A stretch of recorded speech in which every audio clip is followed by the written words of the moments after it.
పేరు మీద ఏం చేస్తున్నారంటే ఇలా ఉన్నటువంటి మతాల పేరు మీద ప్రైవేటీకరణ చేసి ఇలా మొన్నటికి మొన్న ఇలా రైలు ప్రమాదంలో అంతమందిని పొట్టను పెట్టుకున్న దౌర్భాగ్యమైన మన దేశాన్ని పరిపాలించేటువంటి గవర్నమెంట్ పర్యవేక్షణ ఉందా?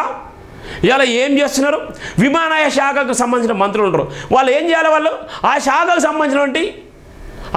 సంబంధించిన అధికారులను ఎప్పటికప్పుడు అప్రమత్తం చేసి ఇవాళ వాళ్ళందరూ కూడా ఏ విధంగా విమానాలు నడుస్తున్నాయి, ఏ విధంగా వాళ్ళకి ఎయిర్లైన్స్ ఉన్నాయి, ఏ విధంగా కోఆర్డినేషన్ ఉంది, ఏ ఇయర్లో స్టార్ట్ చేసేలో ఎప్పటి నుంచి ఎప్పటి వరకు ఉంది, దాని స్టాండింగ్ ఏంది, దాని స్టాండ్ ఎప్పుడైపోతుంది, దానికి ఉన్నటువంటి ఫిల్టర్ ఏమైంది, అది ఏ ఇయర్లో ఆ విమానాన్ని తీసుకురావడం జరిగింది, విమానాన్ని ఎప్పుడు ఎస్టాబ్లిషన్ ప్రారంభించారు, తర్వాత దాని స్టాండ్ ఎప్పటి వరకు ఉంటుంది అనేటువంటి తెలియకుండా ఉంటుందా?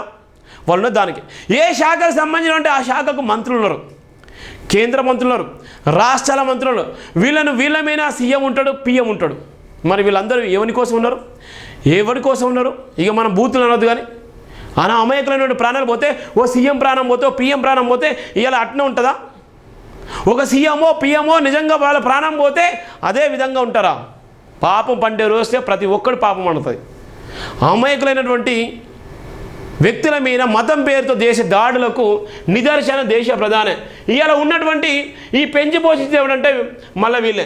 సాటి మనిషిని మనిషిగా చూడాలని మతోన్మాదం, దేవుని నమ్మడం అనేది పచ్చి అబద్ధం. సాటి మనిషిని మనిషిగా చూడలేనటువంటి ఒక మతం, ఆ మతంని ఎవరి కోసం చూస్తారంటే కులాము. నేను ఒక వీడియో చూశాను, ఏపీలో ఒక ఎమ్మెల్యే, ఒక మంత్రి, ఒక ఎమ్మెల్యే వచ్చి అడుగుతా అంటాడు. ఎమ్మెల్యే వచ్చి ఎస్సీలందరూ అంత దూరం ఉంటే అక్కడ ఉన్నటువంటి రాజకీయ నాయకులు వాళ్ళని పిలిచి ఆ గ్రామ సర్పంచ్ని పిలుస్తా అంటాడు. ఆ గ్రామ సర్పంచ్ని పిలిస్తే అక్కడ ఉన్నటువంటి స్టేజ్ మీద ఉన్నటువంటి వ్యక్తులు ఇక్కడ సర్పంచ్ వాళ్ళే రాండి అని రాజకీయ నాయకుడు పిలిస్తే, టీడీపీ సంబంధించినటువంటి ఎమ్మెల్యే పిలిస్తే, మంత్రి ఆయన పిలిస్తే అంటే అక్కడ ఉన్నటువంటి స్టేజ్ మీద వాళ్ళు ఎస్సీలు అంటారు. చూడు, ఆ వీడియో మీకు పెడతాను, ఎంత ఘోరమో చూడండి. సనాతన ధర్మం ఎంత దారుణంగా మోసం చేస్తుందో ఏపీలో బీజేపీ గవర్నమెంట్ పరిపాలించేటువంటి నేపథ్యంలో అక్కడ ఉన్నటువంటి సనాతన ధర్మం ఏ విధంగా ఉందో, పవన్ కళ్యాణ్ నియోజకవర్గంలో అక్కడ ఉన్నటువంటి ఎస్సీ కుటుంబాలను వెలివేసిళ్ళు, సీఎం సొంత నియోజకవర్గంలో అప్పు చెల్లించలే అని చెట్టు కట్టేసిళ్ళు. ఇంకా ఎన్ని ఘోరాలు చూడాలో ఆంధ్రప్రదేశ్ రాష్ట్రంలో ఇలా ఉన్నటువంటి ప్రజలు గెలిపించుకొని అక్కడ ఉన్నటువంటి నెత్తిన పెట్టుకున్నటువంటి ఆ ఉమ్మడి ప్రభుత్వాన్ని, ఆ కూటమి ప్రభుత్వాన్ని ఇలా మోస్తున్నటువంటి అనేక మంది ఎస్సీ ఎస్టీ బీసీ మైనారిటీలారా మీ కళ్ళు తెరిచి ఆలోచించండి. ఎంత అన్యాయం జరిగిపోతుందో ఆలోచించండి. మీ జీవితాల మీద ఏ విధంగా ఇబ్బందులకు గురి చేస్తున్నారో ఆలోచించండి. మీకు ఇచ్చేటువంటి సంక్షేమ పథకాలు అవి మన సొమ్ము, ఆ సొమ్మంతా మనది, మనం కట్టేటువంటి ట్యాక్స్ మన పైసలు. మీరు బానిసల బతే వాళ్ళు అలానే చేస్తారు అనడానికి ఇది ఒక నిదర్శనం. మతం మనుషులను మృగాలుగా తయారు చేస్తుందని డాక్టర్ బరిగెల శివ తీవ్రంగా హెచ్చరించారు. ప్రపంచంలో ఏ దేశం లేని విధంగా భారతదేశంలో మత స్వార్థం అనేది ముదిరిపోయిందన్నారు. మతం ముసుగులో మనుషులు మరణాయుధాల చేతిలో పట్టుకొని చట్టాల న్యాయస్థానం ఉల్లంఘిస్తూ ఇతర మతస్థులపై దాడులు చేస్తూ క్రూరంగా చంపుతుంటే మతం ముసుగులో మరణకాండం చూసి మతోన్మాదులు ఆనందపడుతున్నారు. మతం మనిషిని చంపడానికి ఉంటే మనుషులు నా భూమి మీద బతికేందుకు అన్నారు. స్వతంత్ర భారతదేశంలో ప్రతి మనిషి చట్టం పరిధిలో, న్యాయస్థానం పరిధిలో, ప్రభుత్వాల పరిధిలో స్వేచ్ఛగా జీవించే హక్కు ఉన్నప్పుడు వాటిని శాసించే హక్కు మతం ముసుగులో మనుషులకు ఎవరు కల్పించారన్నారు. దేశవ్యాప్తంగా ప్రభుత్వాలు పూర్తి వైఫల్యం చెందినందువల్లనే మతం పేరు చెప్పుకొని దాడులు చేస్తున్నారని తీవ్రంగా హెచ్చరించారు. హిందూ, ముస్లిం, క్రైస్తవం ఏదైనా స్వేచ్ఛగా దేవుణ్ణి ఆరాధించుకోవడం కోసమే ఉన్నాయి, కానీ వ్యాపారాలు చేసుకోవడానికి కాదన్నారు. అన్ని మతాల సాంప్రదాయాలకు విరుద్ధంగా కొనసాగడం బాధాకరమన్నారు. మనుషులపై స్వార్థ ప్రయోజనాల కోసం దాడులు చేసే మనువాదులకు, మతోన్మాద శక్తులను కట్టడి చేయడంలో ప్రభుత్వాలు పూర్తిగా విఫలమవుతున్నాయన్నారు. ఎవరి నమ్మకం, ఎవరి విశ్వాసం, ఎవరి గొప్పతనం వాళ్ళదైనప్పుడు మతాల పేర్ల మీద చివరకు జర్నలిస్టులు కూడా వదిలిపెట్టకుండా కుటుంబ సభ్యులను ఉచ్చరిస్తూ నానా బూతులు తిట్టే నీచమైన స్థితికి దిగజారిన విధవలు భూమిపై ఎలా పుట్టారని సమాజం ప్రశ్నిస్తుందన్నారు. ఒకని హక్కును కాలరాసే ముందు మన జీవితాలు, మన బ్రతుకులు, మన మనస్సాక్షి సమాజానికి ఎంతటి అంకిత భావాన్ని కలిగి ఉన్నాయో వ్యక్తిగతమైన ఆత్మ పరీక్ష తీసుకోవాలన్నారు. దేశవ్యాప్తంగా అల్లాలను రేపుతూ ఇతర మతస్థులపై దాడులు చేస్తున్నది మాత్రం ముమ్మాటికి ప్రభుత్వాలే అన్నారు.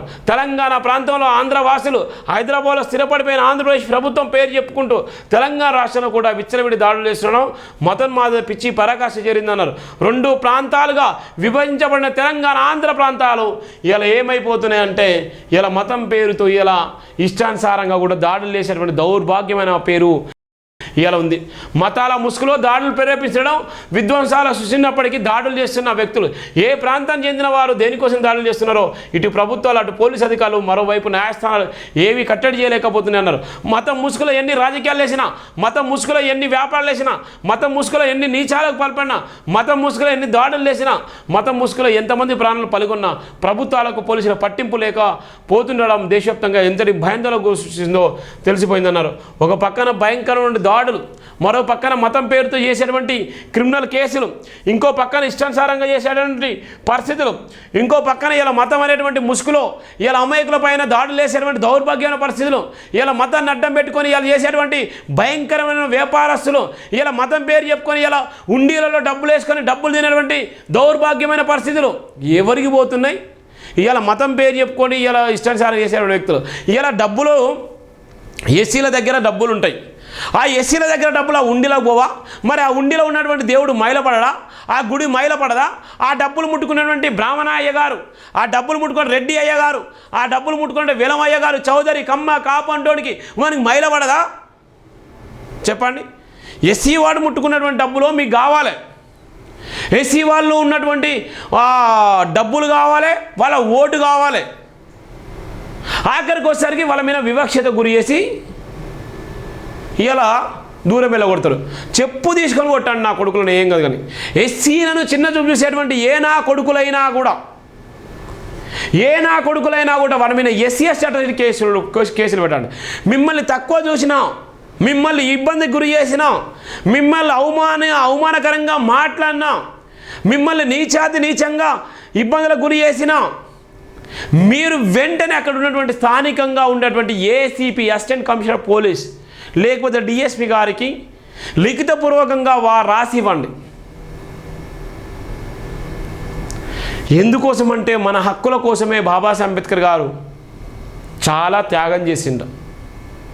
ఈ భారతదేశంలో ఉన్నటువంటి అందరూ సమానం అని చెప్పేటువంటి నేపథ్యం ఉంది.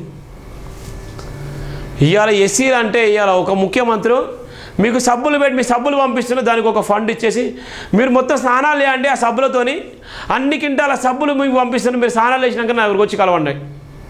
వాడు ఒక ముఖ్యమంత్రి లేకపోతే ఒక సనాతన ధర్మ ముఖ్యమంత్రి? ఇవాళ ఉన్నటువంటి ఒక ఎమ్మెల్యే ఎంపీ అంటాడు ఓన్లీ రెడ్డిలు వెలమలు కాపులు కమ్మలు ఓటేస్తేనే వాడు గెలిచిండా? ఎస్సీలు వాడు దూరం ఉన్నాడు. వాడు ఒక సర్పంచ్ ప్రధాన పౌరుడు, వాడు గ్రామానికి ప్రధాన పౌరుడు సర్పంచ్. ఎందుకు ఇంత భయంకరమైన పరిస్థితులు? ఇలాంటి సందర్భంలో మాలాంటి వాళ్ళు మాట్లాడితే వాళ్ళకు ఒక్కొక్కరికి ఒళ్ళుమంట. ఇవన్నీ నిజాలు కాదా? ఎన్నో ప్రపంచంలో జరిగినటువంటి సంఘటనలు కదా, తెలుగు రాష్ట్రాల్లో మన దగ్గర జరుగుతున్న సంఘటనలు. ఇవన్నీ ఇబ్బందులు కాదా? ఇవన్నీ సంఘటనలు కళ్ళ ముందు కనబడట్లేదా? ఇవన్నీ సాక్ష్యాలు కాదా?